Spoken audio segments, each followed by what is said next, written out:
E estamos de volta, seja muito bem-vindo ao BBcast, o seu podcast de automobilismo e outras nerds. No episódio de hoje vamos falar sobre o preview do GP de Singapura. E aqui comigo está a Débora Santos Almeida. Olá amigos, sejam bem-vindos a mais este podcast. E é aquela corrida noturna, gostosinha, então vamos falar a respeito dela. Exatamente, eu sou o Rubens GP Neto, o seu host, e hoje vamos tratar do GP de Singapura, aquele GP que, como a Débora disse, foi o primeiro GP realizado noturno, utilizando apenas luzes artificiais, entre outras características serão ditas durante o programa. Nesse episódio vamos falar um pouco sobre a história do GP de Singapura, os pneus que serão utilizados e vamos relembrar o GP passado de 2018, entre outras curiosidades e estatísticas para o GP. Bom, mas antes de prosseguirmos com o programa, vamos agradecer a nossos apoiadores, aqueles que contribuem com o Boletim do Paddock e o BBcast por meio da nossa campanha de financiamento coletivo e contínuo lá do Apoies. E são eles: Ricardo Bannerman, Maia Barbosa, Eliezer Teixeira, Luiz Félix,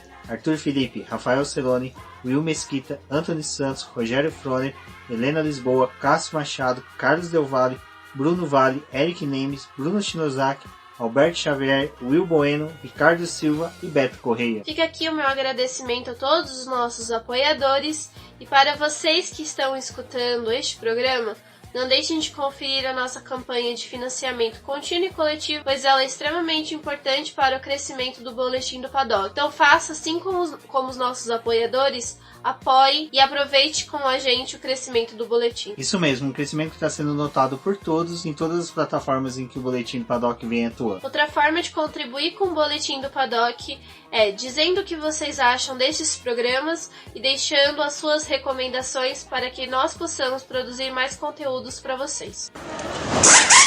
Bom, Débora, acho que seria interessante a gente começar a falar rapidamente sobre Singapura. Singapura é como Mônaco, né? É uma cidade-estado, é uma cidade que praticamente é um país que é só uma cidade, então ela tem essa característica dela, que é bem parecido com Hong Kong, por exemplo, que por muitos anos foi até do Império Britânico, recentemente foi incorporado à China, mas mesmo assim ainda possui algumas características políticas e econômicas de uma cidade-estado, mas Singapura ela é independente, né? Ela foi um país anexado à Malásia, né? E por muito tempo até mesmo teve características até desse país em sua política. Exato, Singapura fez parte da Malásia e dos seus 14 estados até 1965, quando houve realmente a separação deles. Por conta disso, um pouco da história do automobilismo de Singapura vem por conta dessa mistura. Existem relatos que desde 1961 tivemos corridas realizadas lá. Eles tinham o circuito de Thompson's Road, que fazia parte dessa categoria e onde tinham as corridas,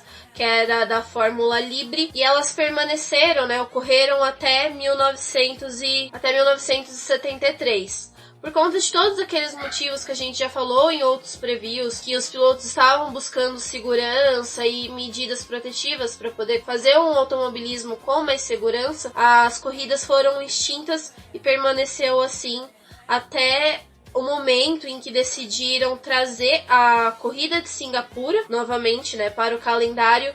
Só que aí apenas em 2008, quando o circuito foi realmente montado e teve todo o envolvimento de política do Bernie Ecclestone para que essa corrida pudesse acontecer em Singapura, já dentro do que é a Fórmula 1 hoje. Bom, então sobre Singapura em si, por ter essa característica traçada, só veio surgir o atual, né, para a temporada de 2008 da Fórmula 1, acho que já compensa a gente já entrar nesse certame, né, Débora? Que é interessante que o pessoal fala bastante sobre iniciativa pública, privada, investir dinheiro no automobilismo. O próprio GP de Singapura recebe um aporte político, ou seja, um aporte financeiro político do governo de Singapura de 60% para sua realização. Por quê? Porque apesar de Singapura ter todas uma característica de turismo muito forte, o GP também é utilizado como uma forma de atrair turismo. E até mesmo lá, a Débora sempre ressalva, sempre que tem as coisas de Singapura, os shows são realizados,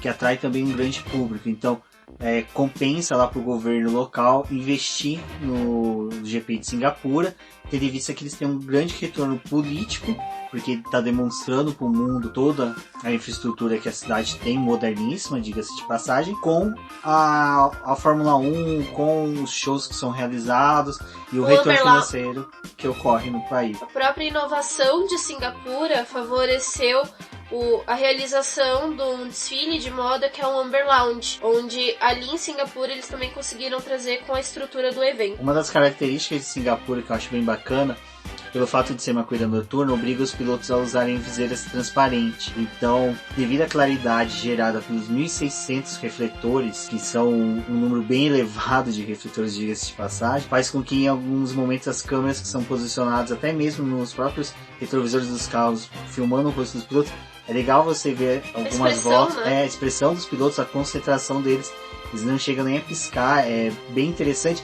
E falando sobre piscar de viseira, em Singapura é uma das coisas que eles chegam a correr com ela um pouquinho aberta, né, Débora, para poder ter uma ventilação em decorrente do calor escaldante que é em Singapura. Pensem que o piloto que está ali dentro do seu cockpit acaba sendo atingido por cerca de 60 graus. Além disso, o piloto também perde cerca de 3 quilos apenas de suor. Eles também têm a característica de que logo que eles deixam os seus carros, eles já vão buscar um lugar que seja gelado, onde eles ficam expostos a baixas temperaturas. Eu acho que no Driver's Survive, lá na série da Netflix, tinha, né, acho que foi o Gasly entrando num tambor cheio de gelo, né?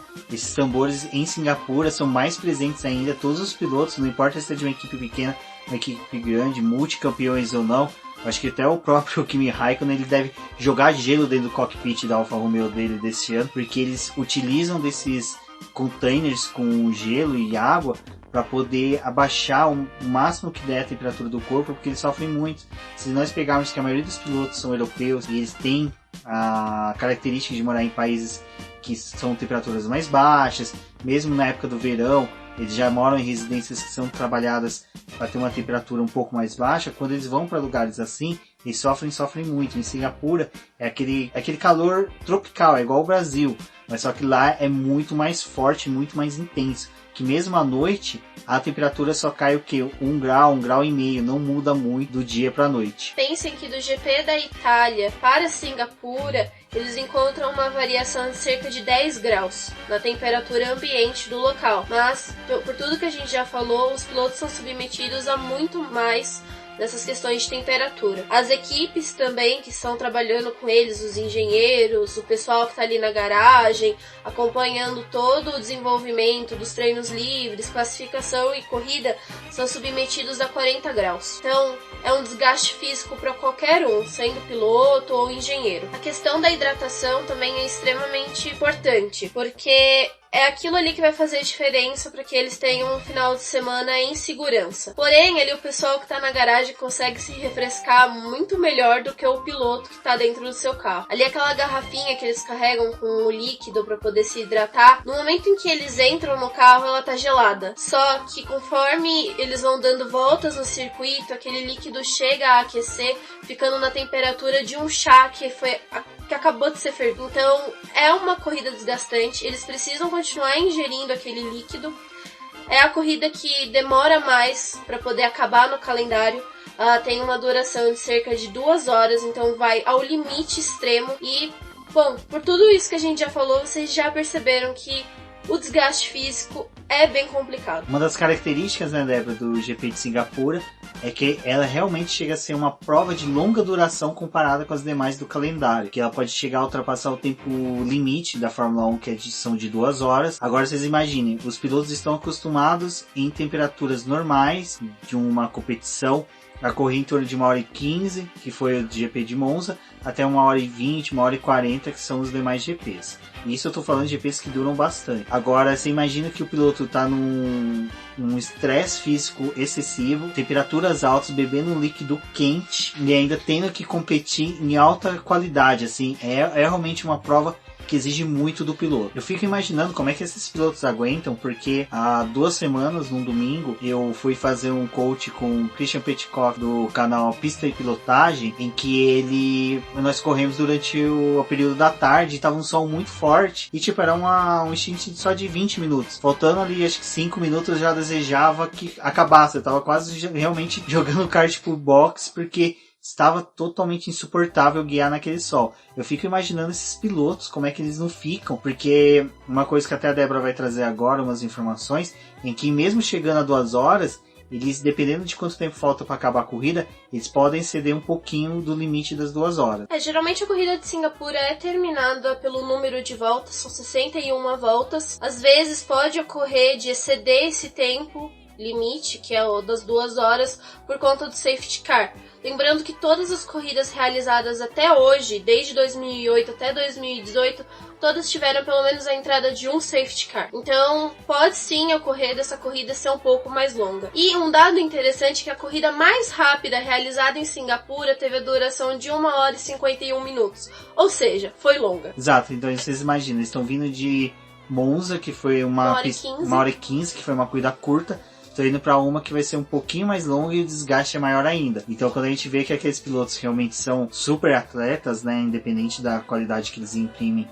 em pista, há muito que se verificar aí sobre a qualidade dele. E falando em qualidades, a gente daqui a pouco vai falar sobre vitórias e voltas rápidas. Vocês vão ver que o hall de pilotos que estão aí com voltas rápidas e vitórias é um hall bem rico mesmo, que caracteriza bastante como está sendo a última década da Fórmula 1. Bom, a gente não vai trazer exatamente os números, eu acho que isso vai ficar melhor detalhado em um texto, mas a questão do piloto frear o carro é muito interessante, porque é utilizado muitas vezes o freio nessa corrida, lembrando que são 23 curvas, então o freio é algo que é extremamente usado. Eles falam que o pedal do carro chega a ter uma carga de 70 toneladas desde o início até o término da prova, seria isso. Corresponde a um ônibus espacial da NASA. Outra peça também que é muito exigida nesse circuito, né, Débora, é o câmbio, porque é a segunda pista no calendário em que mais se troca marcha durante a prova. Só perde aí no caso aí para Mônaco, que há um pouquinho mais de trocas de marcha ali no circuito monegasco. Isso que o Rubens falou a respeito do câmbio é bem interessante, porque um piloto que corre de cara pro vento vai ter menos troca de marcha, apesar delas serem grandes, mas imagina aquele que tá ali no meio do tráfego, precisando lidar com um retardatário, com pilotos mais lentos que estão à sua frente. Então esse piloto vai acabar trocando de marcha mais vezes do que aquele que tá de cara pro vento. E não é um vento frio. Vamos lembrar aí de novo que o vento é quente pra caramba. Exato, aquilo que eu comentei sobre o piloto ficar com a viseira aberta, mesmo com a viseira aberta, o ar é tão quente que muitas vezes chega até a desgastar o piloto sobre isso. E eu achei interessante a gente falar sobre isso. Eu lembro que uma vez o Giafone falou numa transmissão da Stock Car sobre aqueles coletes térmicos, né? O que ele preferia. Ele falou que preferia muitas vezes quando tem corridas em locais quentes, que tem um vento muito quente, ele recebeu um ar mais refrigerado. Então, infelizmente, eu acho que a Fórmula 1 ainda não tem, mas futuramente deve introduzir aqueles capacetes com encanamento para jogar um ar um pouco mais refrigerado para os pilotos, porque eu imagino como deve ser. Você beber uma água quente, numa temperatura quente, você tá numa sauna ali, né, que o carro chega... A temperatura é de uma sauna. A temperatura é de uma sauna, e ainda respirando um ar quente durante 2 horas e fazendo esforço físico que é tremenda. Não tem circulação de ar em Singapura, então é um circuito já estreito, porque ele é um circuito de rua. Então circuitos de rua, eles tendem a ter menos esse comportamento do vento no carro, né, ali. Então os pilotos acabam sofrendo com isso. O ar que o carro recebe é direcionado para as peças aerodinâmicas para poder utilizar eles, para eles ficarem mais colados ao chão, fazer esse efeito solo. Então o piloto praticamente ele só é um passageiro, né, do próprio carro, porque todas as outras estruturas são feitas para poder favorecer justamente o desenvolvimento do carro. Lembrando que não é somente os pilotos que sofrem. 2 outros participantes da corrida que também sofrem bastante com calor são os carros da Mercedes, que em decorrência do desenho aerodinâmico do carro, a refrigeração dele é menor. E isso até mesmo daqui a pouco vamos falar um pouquinho mais sobre isso, mas só para não perder a linha de raciocínio, de que até os carros sofrem com as temperaturas altas de Singapura. Outra curiosidade sobre essa corrida é a respeito dos seus horários, porque a corrida de Singapura ela respeita o horário europeu. E aí vocês vão dizer, tudo bem, a mecânica desse final de semana vai ser normal como todos os outros, só vai respeitar o horário europeu porque essa corrida vai ser exibida em horário europeu. Você se engana aí, porque o horário dos pilotos é completamente trocado. O que acontece? Eles não respeitam o horário de Singapura, o que seria o funcionamento da manhã, tarde e noite de uma cidade normal. Eles acabam acordando ali por volta do meio-dia, tomando café a 1h da tarde e almoçando às 7 horas da noite. Então é um horário completamente diferente. Isso acontece para eles não terem aquela jet lag. Eles já estão acostumados com esse horário europeu. Então tudo isso funciona para que o piloto se sinta mais confortável. Eles têm a sensação de que estão acordando tarde, trabalhando mais tarde, mas não. O desenvolvimento do final de semana é exatamente o mesmo. E aqui num texto da Fórmula 1 que fala a respeito disso, dizem que o Romain Grosjean ele é um pouco preguiçoso, né, a respeito disso, e ele gosta de acordar mais tarde, então é legal pra ele acordar meio-dia. É engraçado, né, você falar isso, porque tecnicamente o Romain Grosjean já acorda meio-dia e já que passou a corrida. Eu acho que simplesmente eles estão colocando um sósia do Romain Grosjean para pilotar, que já não tem tanto talento quanto o piloto francês. Eu acho que ele também não deve ter muito talento. Tem uma outra coisa interessante a respeito dos hotéis que as equipes reservam para elas, é que o funcionamento do hotel nesse final de semana do GP de Singapura é completamente alterado. Eles respeitam o que os pilotos estariam vivendo e não o que seria a funcionalidade desse hotel. Então as camareiras que estariam limpando os quartos, né, durante a manhã, arrumando, deixando tudo prontinho para que eles chegassem à noite e os quartos estivessem prontos, não. Troca toda essa dinâmica.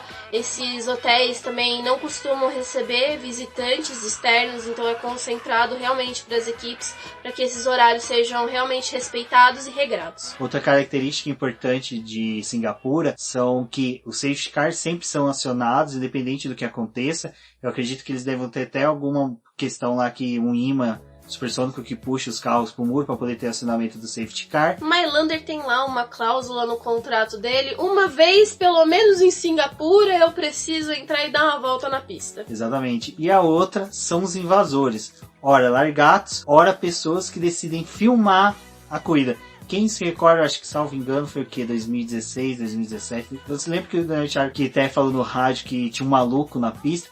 Entrou um louco filmando diretamente da pista. Assim, Singapura já é escuro. Imagina você ver uma pessoa passando.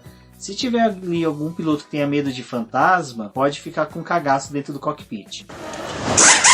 Bom, agora é aquele momento que a gente traz para vocês os pneus que vão ser utilizados nessa prova. Para enfrentar essas 23 curvas do circuito, foi escolhido pela Pirelli os pneus C3 de faixa branca, correspondente ao duro, o C4 faixa amarela ou médio, e o C5 faixa vermelha macio. Eles correspondem à gama mais macia da Pirelli, então eles são os pneus mais velozes. Eles são utilizados principalmente nessa pista porque os carros precisam ficar colados no solo, então um pneu com uma espessura mais dura, né, uma goma mais dura, não iria conseguir proporcionar isso em Singapura. Então é por isso que esses pneus são trazidos principalmente para essa prova. É o circuito mais lento da temporada, então ele acaba sendo até mais lento até que a própria pista de Mônaco. Como é um circuito de rua, novamente a gente tem aquele problema com os bueiros espalhados pela pista, então eles, né, a gente vê os carros passando por cima deles e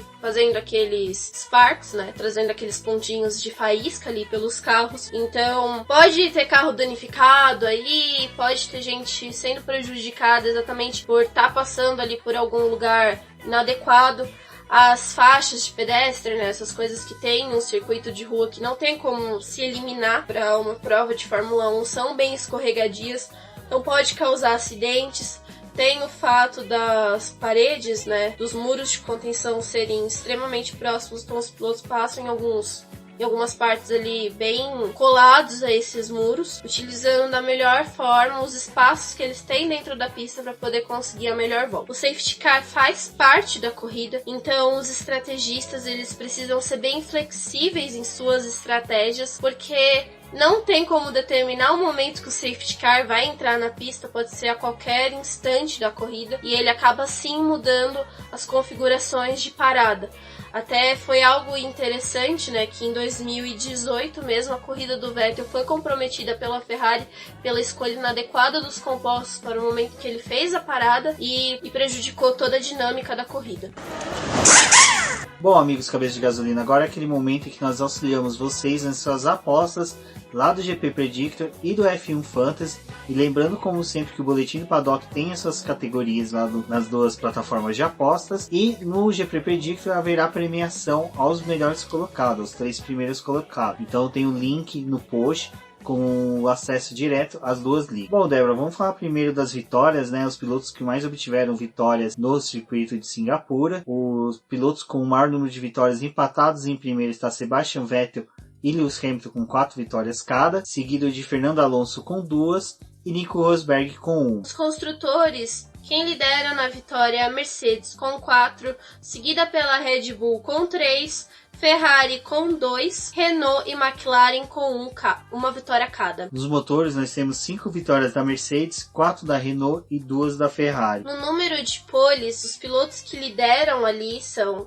Sebastian Vettel e Lewis Hamilton com 4 cada, seguidos por Felipe Massa, Fernando Alonso e Nico Rosberg, que tem uma pole cada. Nos construtores, a Ferrari lidera com 4 poles, a Mercedes com 3, a McLaren com 2 e a Red Bull também com 2. Nos motores, a Mercedes está ali invicta com 5, seguida pela Ferrari com 4 e a Renault com 2. Agora a pergunta que fica, será que a Honda vai participar desse hall este ano? Porque a equipe, tanto a Red Bull como a Honda, falaram que elas teriam que melhorar para essa corrida, né? A partir de agora, a classificação, viria especificações novas para os motores, e lembrando que tanto o Albon como o Verstappen tiveram mudanças. O Albon mesmo teve penalizações no mudanças do motor e o Verstappen também recebeu nova atualização. Então é capaz que no preview do ano que vem a gente já veja a Honda aqui no hall desses motores que possuem poles em Singapura. Agora sobre a melhor volta, que também conta como um ponto nessa temporada, temos Fernando Alonso, Daniel Ricciardo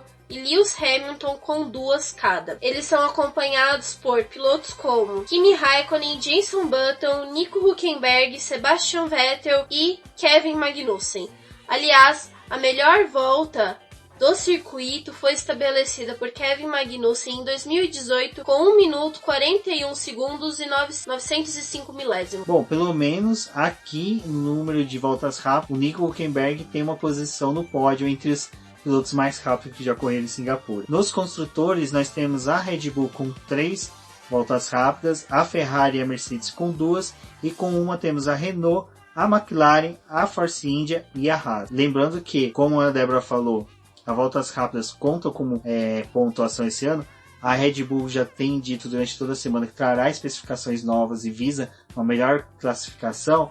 Ela, liderando aqui como construtores, tem bastante chance de permanecer nessa liderança ainda para o ano que vem. Lembrando até mesmo porque a Ferrari nesse circuito provavelmente ela não vai se dar bem por esses trechos sinuosos onde o carro vai acabar perdendo rendimento. Então ali a Ferrari, que está no segundo lugar nos construtores, se chegar vai ser a marca da Red Bull, mas provavelmente a Mercedes vai passar a Ferrari nessa. Nos motores nós temos a Mercedes liderando com 4 voltas rápidas, Renault e Ferrari com 3 e a Tag Heuer com 1, que esse motor aí foi aquele motor temporário que foi fornecido pela Renault, mas com configurações e desenvolvimento por empresas contratadas pela Red Bull para não carregar mais o nome da Renault no seu carro. O GP de 2018, né, Débora, foi realizado sob forte temperatura, até mesmo a própria Mercedes não acreditava que ia ter um bom desempenho. Na época ela já relatava que os carros sofreriam isso, e é muito mais os componentes eletrônicos do que o próprio motor que sofre com a alta temperatura do carro. Tem até um ponto ali da pista que a temperatura chega a ser tão alta num determinado ponto que o carro chega a perder até contato com os boxes. É uma questão muito técnica ali que o próprio Toto Wolff tinha receio de que quando os carros passassem muito ali, depois que fizesse uma passagem, não tivesse retorno de contato com os boxes. Mas 2018 teve a vitória do Lewis Hamilton, que liderou, né, o final de semana inteirinho, tanto nos treinos livres como até mesmo no quali, aonde ele obteve a pole position. A pole position dele foi considerada uma volta mágica. Ele tirou tudo ali do carro para poder conseguir aquela volta. Então ele teve a chance de largar na pole. Ele manteve a primeira posição logo depois dessa largada, e o Vettel e o Max Verstappen, que estavam ali disputando a segunda posição, ficaram se engalfinhando ali para poder ver quem ficaria com esse segundo lugar. E nisso o Hamilton começou a perder contato com eles. Só que ao final da primeira volta já tivemos a entrada do safety car por conta da barbeiragem do Pérez, que bateu no Ocon, tirou o Ocon, né, da corrida. Ano passado mesmo, esses dois não podiam se encontrar na pista. É algo bem parecido com o que acontece entre o Kevin Magnussen e o próprio Grosjean, né, principalmente nessa temporada, que ressaltaram isso em diversas corridas. E o Pérez estava loucaço em Singapura, não sei que água que ele bebeu ali, pode ter sido chá que serviram pra ele lá, e ele desgringolou ali na pista. Tirou o Ocon na primeira volta, e isso é engraçado, né? Outra situação que agora a gente vai falar sobre a série da Netflix, que na série é colocado como uma das etapas cruciais, né? Que ali começava a partir desse ponto o Ocon a disputar a vaga dentro da Racing Point, porque ela já era a segunda corrida, na verdade, né, em que ela ia correr com o nome da Racing Point, porque ela tinha sido recém-adquirida pelo pai do Lance Stroll. Então a disputa ali já era realmente pela vaga que ficaria para o companheiro, né, do Lance Stroll. Então foi uma lástima pro Ocon.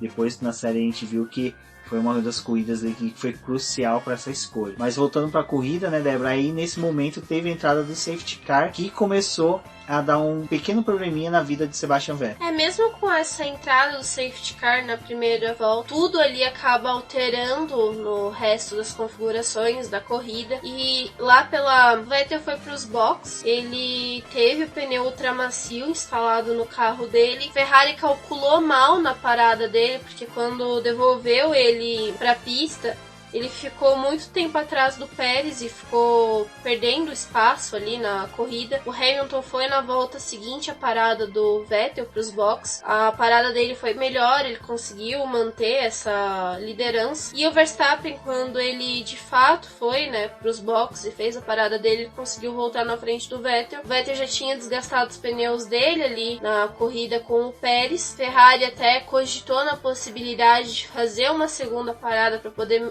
melhorar o rendimento dele, só que o circuito de Singapura ele tem pontos de ultrapassagem muito específicos e essa ultrapassagem precisa ser feita no momento certo, porque senão ela não ocorre. Então, se a Ferrari ele, naquele momento optasse por fazer mais uma parada com ele, devolver ele com um pneu mais macio, no caso, naquela época era o hiper macio, que era o da faixa rosinha, ele perderia muitas posições no grid, não conseguiria recuperar por conta desse circuito travado. Seria pior do que ficar com esse terceiro lugar. Então a Ferrari foi vencida na pista por conta das suas estratégias e pelo cálculo ruim que fizeram da volta do Vettel. E enquanto que o Sebastian Vettel carregava uma cruz aí pela péssima escolha de estratégia da Ferrari, o loucaço do Sérgio Pérez continuava a fazer sua vítima. Nesse momento era aquele piloto que poucos devem se recordar dele, mas era o Sirotkin, que disputava roda com roda ali com o Sérgio Pérez posições.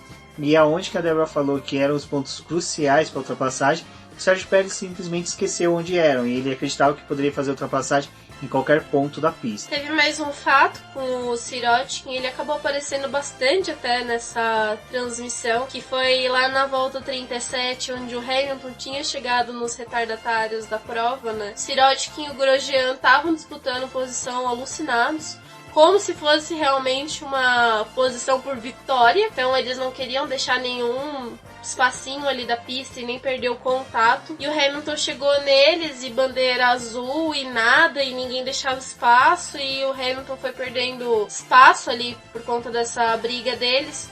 era até uma situação interessante, porque era difícil de dar a bandeira azul ali pra eles, pedir pra que eles parassem, né, praticamente pro Hamilton passar, porque eles de fato estavam disputando posição. Então quando o Hamilton conseguiu realizar essa ultrapassagem, para quem estava acompanhando ali os tempos, até mesmo pelo aplicativo da Fórmula 1, percebeu que o Verstappen conseguiu tirar bastante da distância entre os dois em um curto espaço de tempo. Então, ali trouxe mais uma emoção para a corrida, foi bem interessante. O Hamilton venceu essa prova com o Verstappen na segunda posição e o Vettel no terceiro lugar. Após o GP de Singapura, né, ali nesse cenário, a gente já tinha confirmação do Charles Leclerc para a temporada de 2019 como companheiro do Vettel na Ferrari e a mudança do Kimi Raikkonen para Alfa Romeo com um contrato de 2 anos com a equipe. Exato, então vocês podem ver que até uma brincadeira que uma vez eu soltei na internet e que se pegou bem firme entre os cabeças de gasolina é que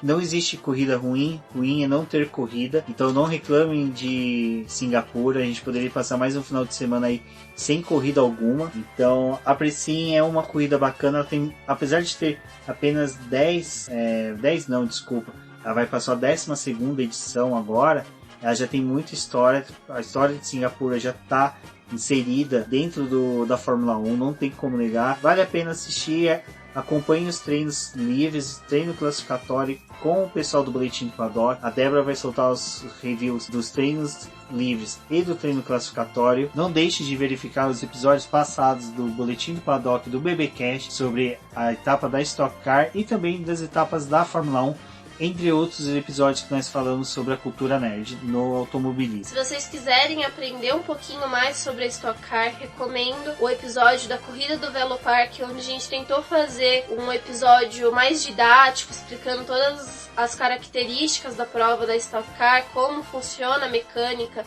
de classificação, corrida, como que é o desenvolvimento, a preparação ali para uma etapa que tem 2 baterias. Então é bem interessante para vocês conhecerem essa categoria que é tão acessível dentro do automobilismo brasileiro. E se você quiser aprofundar ainda mais, no episódio 27 do BBcast, nós falamos sobre os 40 anos da Stock Car, vai ter link no post. Por que nós convidamos todos para a Stock Car? Porque é uma categoria nacional, uma categoria que tem que ser muito valorizada dentro do nosso automobilismo. Então é isso, pessoal, não deixem de verificar nossa campanha no Apoie-se, acompanhar o Boletim do Paddock nas suas redes sociais.